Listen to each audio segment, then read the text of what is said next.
Hi students, in this video I am explaining about Unit 2 Part 2 syllabus, that is Statistical Thermodynamics. Generally this is syllabus of Statistical Thermodynamics. We learn objectives of Statistical Thermodynamics and then concept of distribution, types of ensembles and thermodynamic probability, and then we learn about partition functions and relationship between thermodynamic functions to partition functions. First of all, in this video I am explaining objectives of statistical thermodynamics and concept of distributions and then types of ensembles. First of all, statistical thermodynamics is the application of statistics to thermodynamics. Generally, it gives a relationship between microscopic properties and macroscopic properties. What is meant by microscopic properties? When we represent a single molecule, then that system is called microscopic system. If we represent large number of molecules, then the system is called macroscopic properties or macroscopic system. So, statistical thermodynamics gives relationship between microscopic properties of a system to macroscopic properties of a system.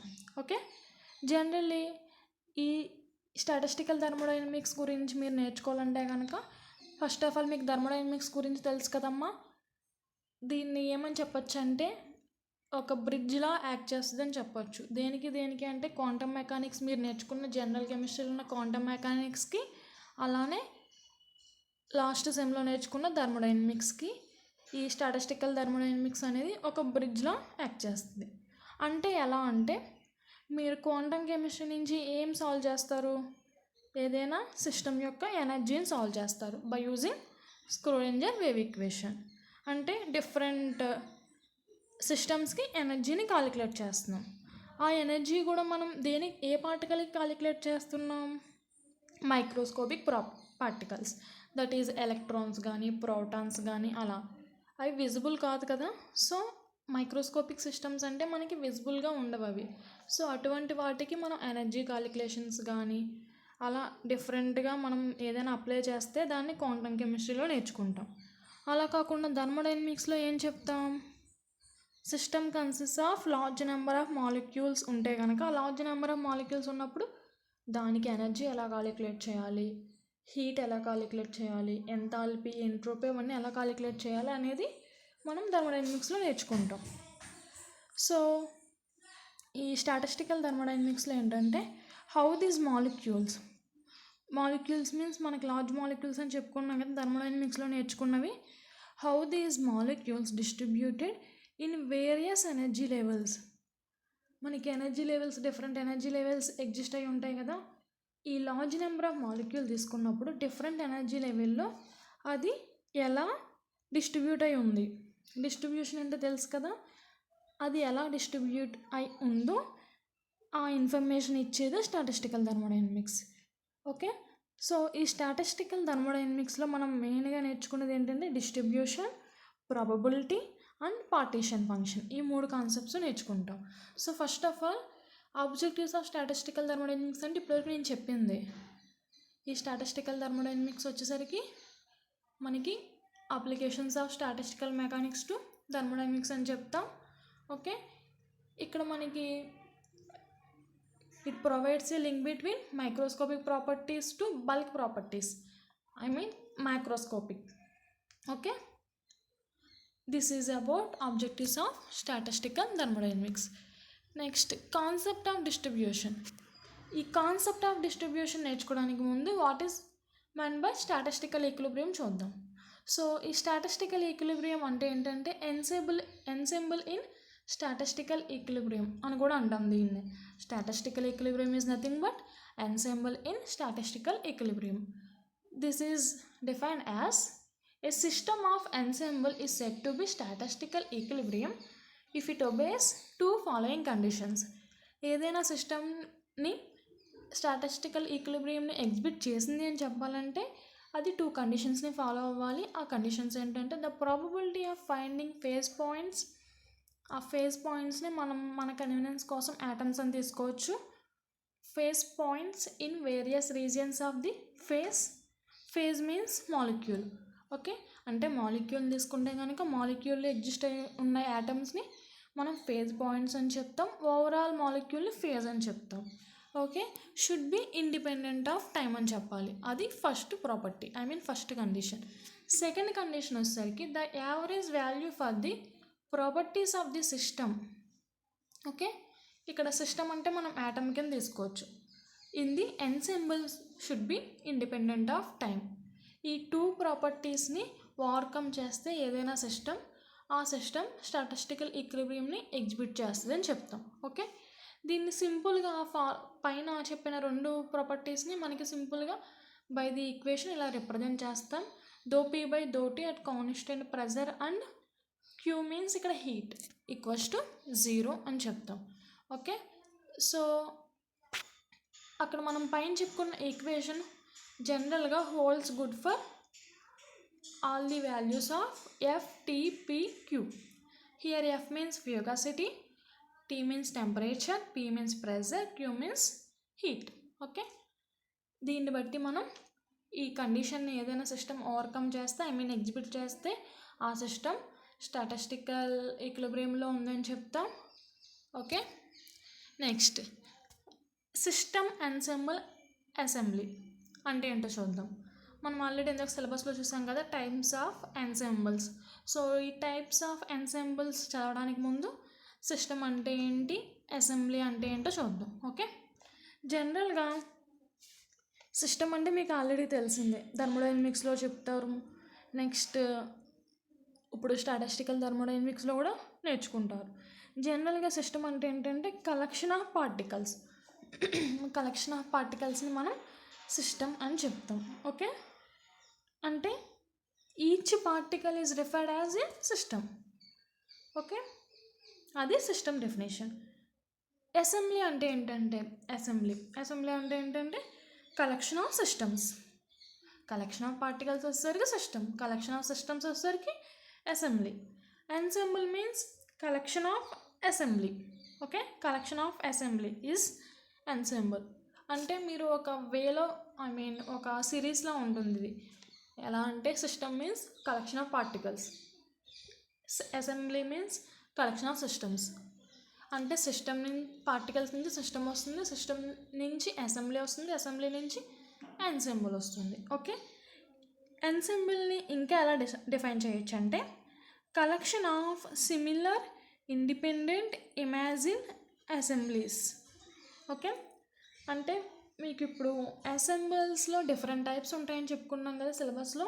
ఈ different types of అసెంబుల్స్ అన్నీ కూడా సిమిలర్గానే ఉంటాయి. Collection of similar independent imagine assemblies. Okay, మీకు ఇక్కడ చూస్తే కనుక different types of అసెంబుల్స్ discuss చేసినప్పుడు వాటి మధ్య చాలా మైన్యూట్ డిఫరెన్సెస్ ఉంటాయి. సిమిలర్ మీన్స్ ఒకదాన్ని ఒకటి కొంచెం దగ్గర కోయిన్సిడెన్స్ ఉన్నట్టుగా ఉంటాయి ఒక అసెంబుల్కి వేరే అసెంబుల్కి. ఇలా సిమిలర్గా ఉన్నా కానీ సిమిలర్గా ఉన్నా కానీ సేమ్ కాదు. ఓకే, సిమిలర్కి సేమ్కి డిఫరెన్స్ తెలుసు కదా. సో సిమిలర్గా ఉంటాయి but all are not same. ఏదో ఒక ప్రాపర్టీ అనేది మారుతూ ఉంటుంది. ఓకే, సో మనం ఎన్సెంబుల్ని ఇప్పుడు చెప్పుకున్నాం కదమ్మా, ఎలా డిఫైన్ చేయొచ్చు అంటే is a collection of very large number of assemblies which are independent of each other but which have been made microscopically as identical as possible. Okay, ఇప్పుడు మీరు చెప్పుకున్నట్టుగా ఎన్సెంబుల్స్ డిఫరెంట్ టైప్స్ ఉంటాయని చెప్పుకున్నాం. కానీ మనకి నేచర్లో చాలా టైప్స్ ఆఫ్ ఎన్సెంబుల్స్ ఎగ్జిస్ట్ అయి ఉంటాయి, కానీ మనం కొన్ని వాటిని మాత్రమే డిస్కస్ చేస్తాం. ఈ ఎన్సెంబుల్స్ యొక్క క్యారెక్టరిస్టిక్స్ చూస్తే ఎలా ఉంటాయంటే by microscopically identical. It means that each assembly is characterized by same value of some set of microscopic parameters which uniquely define the equilibrium state of assembly. Okay, ఇప్పుడు మీకు ఎన్సెంబుల్స్లో different types ఉంటాయి, కానీ బేసిక్గా మనం 4 టైప్స్ని discuss చేస్తాం. ఎందుకంటే అవే మనకి ఫ్రీక్వెంట్గా యూస్ చేస్తూ ఉంటాం. థర్మోడైనమిక్ మెజర్మెంట్స్లో కానీ అలా డిఫరెంట్ యూజెస్ కింద మనం వాటినే యూజ్ చేస్తాం కనుక మనకి 4ని మాత్రమే డిస్కస్ చేస్తాం. రిమైనింగ్ చాలా అడ్జస్ట్ అయి ఉంటాయి కానీ అవంతా యూజ్ చేయరు. ఓకే, సో డిఫరెంట్ 4 టైప్స్ ఉంటాయని చెప్పుకున్నాం. ఈ 4 టైప్స్ కూడా మనకి ఎలా ఉంటాయంటే same value of some set of microscopic parameters. మనకి వీటన్నిటికి కూడా ఏవో కొన్ని పారామీటర్స్ అనేది ఎగ్జిస్ట్ అయి ఉంటాయి. టెంపరేచర్ అని, వాల్యూమ్ అని, నెక్స్ట్ ఇంటర్నల్ ఎనర్జీ అని, నెంబర్ ఆఫ్ మాలిక్యూల్స్ అని, అలా. సో వాటి మధ్య మాత్రమే వ్యారీ అవుతూ ఉంటాయి ఎవ్రీ అసెంబుల్ అనేది. Okay, so different types of ensembles ఉంటాయని చెప్పుకున్నాం కదా. వాటిని డిస్కస్ చేస్తే first of all uniform ensemble. In uniform ensemble, the density of a phase space is constant. So దీన్ని ఈక్వేషన్ పరంగా ఎలా రిప్రజెంట్ చేస్తామంటే limit delta V tends to 0 1/Δv equals to constant అని చెప్పచ్చు. ఓకే, దీన్ని ఇంకా ఎలా రిప్రజెంట్ చేయొచ్చు అంటే ఇంకొక వేలో limit n tends to v delta n by n equals to constant. ఇక్కడ n అంటే ఏంటంటే నెంబర్ ఆఫ్ సిస్టమ్స్ని ఇండికేట్ చేస్తుంది. ఓకే, నెంబర్ ఆఫ్ సిస్టమ్స్ని ఇండికేట్ చేస్తుంది. డెల్టా n వచ్చేసరికి నెంబర్ ఆఫ్ సిస్టమ్స్ని ఇండికేట్ చేస్తుంది. నెక్స్ట్ డెల్టా వి వచ్చేసరికి element of volume. Next n వచ్చేసరికి total number of systems in ensemble. Okay, this is about uniform ensemble. Next second type వచ్చేసరికి మైక్రోకోనికల్ ensemble. ఈ microcanonical ensemble వచ్చేసరికి it is a collection of large number of essentially independent assemblies, each of which possesses same energy, volume v and number of systems n. So మీరు సింపుల్గా ఎలా చెప్పచ్చు అంటే ఇక్కడ మీకు each assembly separated by each assembly contains it is a collection of large number of essentially independent assemblies అని చెప్పాము కదమ్మా. సింపుల్గా ఎలా చెప్పచ్చు అంటే each assembly contains the same energy, volume and N. అంటే ఈవిఎన్ అనేవి క్యాపిటల్ ఎన్ అనేవి ఈ మైక్రోకోనికల్ అసెంబ్లీకి వచ్చేసరికి కాన్స్టెంట్ అని చెప్పచ్చు. సేమ్ మీన్స్ మనకి ఒక సిస్టమ్ నుంచి వేరే సిస్టమ్కి ఈ అసెంబ్లీని మాట్లాడుకున్నప్పుడు ఒక సిస్టమ్ నుంచి వేరే సిస్టమ్కి వ్యారీ అవుతున్నప్పుడు మనకి ఎనర్జీ కానీ వాల్యూమ్ కానీ నెంబర్ ఆఫ్ సిస్టమ్స్ కానీ చేంజ్ ఉండదు. సో అంటే మనం డైరెక్ట్గా ఈవిఎన్ అనేవి కాన్స్టెంట్స్ అని చెప్పచ్చు. సో డైరెక్ట్గా E V N equals to constants for microcanonical ensemble. So ఇంకా దీన్ని ఎలా సింప్లిఫై చేయొచ్చు అంటే దీన్ని ఎలా చెప్పొచ్చు అంటే each assembly is separated by other assemblies by rigid impermeable insulated walls. Such type of ensemble is called microcanonical ensemble. Okay, ensemble అంటే అందులో అసెంబ్లీ ఉండదని చెప్పుకున్నాం కదా. సో ఈ మైక్రోకోనికల్ ensemble ఉండే each assembly ASSEMBLY each assembly అనేది separated by other assemblies. చాలా assemblies ఉంటాయి కదమ్మా, కలెక్షన్ ఆఫ్ అసెంబ్లీస్ కదా. సో ఏదైనా ఒక అసెంబ్లీ తీసుకుంటే కనుక అసెంబ్లీ వచ్చేసరికి వేరే అసెంబ్లీతో మనకి ఎలా సెపరేట్ అయి ఉంటుందంటే రిజిడ్ ఇంపెర్మియబుల్ ఇన్సులేటెడ్ వాల్స్.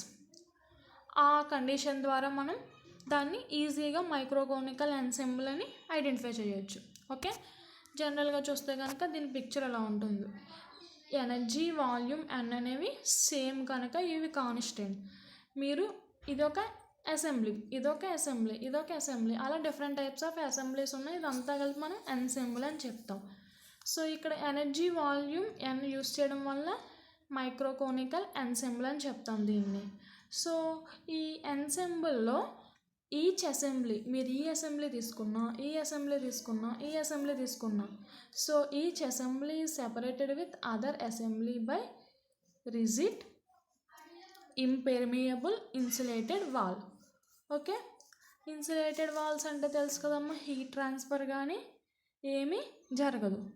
అంటే నెంబర్ ఆఫ్ మోల్స్ అనేవి చేంజ్ అవ్వు ఈ సిస్టమ్ నుంచి సిస్టమ్కి, అలానే దీని నుంచి దీనికి హీట్ కూడా ట్రాన్స్ఫర్ కాదు. So no exchange of heat and no exchange of number of systems, number of molecules. దాన్నే మనం మైక్రోకోనికల్ అసెంబుల్ అని చెప్పచ్చు, ఎన్సెంబుల్ అని చెప్పచ్చు. Okay, this is about microcanonical ensemble. Next canonical ఎన్సెంబుల్కి వచ్చేసరికి it is defined as a collection of large number of independent assemblies having same temperature, volume and number of identical systems. So ఇందాక మనం చెప్పుకున్నట్టుగా energy, volume, N constant అని ఎలా చెప్పుకున్నాము, ఇక్కడికి వచ్చేసరికి temperature, volume and number of identical systems వచ్చేసరికి constant. Same means ఇక్కడ కాన్స్టెంట్ అని చెప్పచ్చు. ఓకే, సో ఈ కోనికల్ ఎన్సెంబుల్కి వచ్చేసరికి ఈచ్ అసెంబ్లీ, ఇందాక మనకి మైక్రోకోనికల్ ఎన్సెంబుల్లో ఈచ్ అసెంబ్లీ ఎలా సపరేట్ అయింది వేరే అసెంబ్లీతో, రిజిడ్, ఇంపెర్మియబుల్ ఇన్సులేటెడ్ వాల్స్తో సపరేట్ అయింది. ఇక్కడికి వచ్చేసరికి each assembly is separated by other assembly by rigid, impermeable and conducting walls. So ఇక్కడ మీకు టెంపరేచర్ కాన్స్టెంట్ అంటే ఏం చెప్పచ్చు అంటే సింపుల్గా, thus in conical ensemble systems can exchange energy but not particles. ఇక్కడ మనకి ఎక్స్చేంజ్ జరుగుతుంది. మైక్రోకోనికల్లో అయితే ఎక్స్చేంజ్ ఆఫ్ హీట్ అనేది జరగల, కానీ ఇక్కడ జరుగుతుంది. ఓకే, సో కోనికల్ ఎన్సెంబుల్కి వచ్చేసరికి టెంపరేచర్, వాల్యూమ్, ఎన్ కదమ్మా. సో ఇవి మూడు కూడా మనకి కాన్స్టెంట్గా ఉంటాయి. ఇదొక అసెంబుల్, ఇదొక అసెంబుల్, ఇదొకటి. సో ఇవన్నీ కూడా ఎలా సపరేట్ అయ్యి ఉన్నాయి, రిజిడ్ మీన్స్ దానిలో మనకి చేంజ్ ఏమి ఉండదు, ఏ పొజిషన్లో ఉన్నది ఆ పొజిషన్లోనే ఉంటుంది, అది మూవ్ అవ్వదు. Okay, rigid, impermeable, conducting walls. Conducting means మనకి హీట్ ట్రాన్స్ఫర్, టెంపరేచర్ అనేది ఒక అసెంబ్లీ నుంచి వేరే అసెంబ్లీకి చేంజ్ అవుతుంది, ట్రాన్స్ఫర్ అవుతుంది. సో అందుకే మనకి హీట్ అనేది కండక్టింగ్ వాల్స్ అవ్వడం వల్ల ట్రాన్స్ఫర్ జరుగుతుంది. Okay, next grand canonical ensemble. Fourth type వచ్చేసరికి గ్రాండ్ కోనికల్ అసెంబుల్. ఈ గ్రాండ్ కోనికల్ అసెంబుల్కి వచ్చేసరికి each assembly separated by other assemblies by rigid, impermeable, conducting walls. Permeable conducting walls. దానికంటే ముందు ఇక్కడ మనకి మైక్రోకోనికల్ అసెంబుల్కి అయితే ఎనర్జీ, వాల్యూమ్, ఎన్ కాన్స్టెంట్. అలా కాకుండా కోనికల్ ఎన్సెంబుల్ అయితే టెంపరేచర్, వాల్యూమ్, ఎన్ కాన్స్టెంట్. ఇక్కడికి వచ్చేసరికి గ్రాండ్ కోనికల్ ఎన్సెంబుల్కి వచ్చేసరికి temperature, having same temperature, volume and chemical potential is nothing but mu. So మనం డైరెక్ట్గా టీవీ మ్యూ కాన్స్టెంట్స్ అని చెప్పచ్చు. This is represents one ensemble, this is another assemble.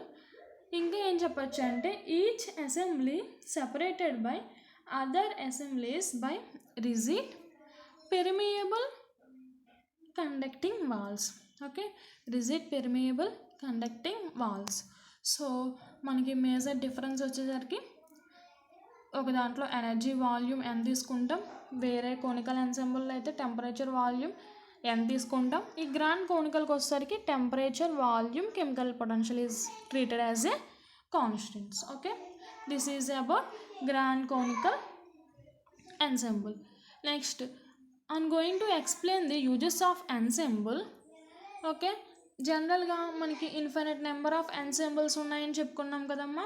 కానీ ఈ 4ని ఎందుకు కన్సిడర్ చేసామంటే ఈ ఫోర్ ఎన్సెంబుల్స్కి 2 ప్రాపర్టీస్ అనేది 2 రీజన్స్ అనేవి ఉన్నాయి. వీటిని ఎందుకు సెలెక్ట్ చేసామని చెప్పడానికి ఫస్ట్ రీజన్ వచ్చేసరికి all the 4 types of corresponding ensembles are same, approximately use the thermodynamic measurement which are frequently meet in practice. మనం థర్మోడైనమిక్ మెజర్మెంట్స్ కోసం జనరల్గా ఈ 4 టైప్స్ని ఎక్కువ ఫ్రీక్వెంట్గా యూస్ చేస్తూ ఉంటాం ఇన్ ప్రాక్టీస్. సో ఈ 4 టైప్స్ని ఎక్కువగా యూస్ చేయడం వల్ల మనం ఈ 4 టైప్స్ గురించి నేర్చుకున్నాం, అదొక రీజన్. నెక్స్ట్ సెకండ్ వన్ వచ్చేసరికి we consider 4 types in which the values of thermodynamic quantities are not very sensitive to the methods of measurement. ఈ 4 టైప్స్ యూజ్ చేసినప్పుడు మనకి థర్మోడైనమిక్ క్వాంటిటీస్ అనేవి వాల్యూస్ ఉంటాయి కదమ్మా, అవి ఈ 4 టైప్స్ యూజ్ చేసినప్పుడు అవి అంత సెన్సిటివ్గా వాల్యూస్ని ఇవ్వవు, అంటే ఫ్రాక్షన్స్లో ఇవ్వవు. కొంచెం మస్ట్ అండ్ షుడ్గా మనం చాలా జాగ్రత్తగా చేయాల్సిన అవసరం లేదు, ఎందుకంటే వాల్యూస్ని అవి కొంచెం హై వాల్యూస్నే ఇస్తాయి, అంత సెన్సిటివ్గా యూజ్ చేయాల్సిన పని కూడా లేదు. అలానే మనకి థర్మోడైనమిక్ క్వాంటిటీస్ వీటికి సెన్సిటివ్ కాకపోవడం వల్ల మనం డిఫరెంట్ మెథడ్స్ ఆఫ్ మెజర్మెంట్స్ని కూడా యూస్ చేసి ఇన్ ప్రాక్టీస్ వీటిని ఎక్కువగా యూస్ చేస్తాం. సో ఈ 2 యూజెస్ వల్ల మనం ఈ 4 ensembles గురించి నేర్చుకున్నాం compare to other ensembles. This is about types of ensembles concept. Thank you.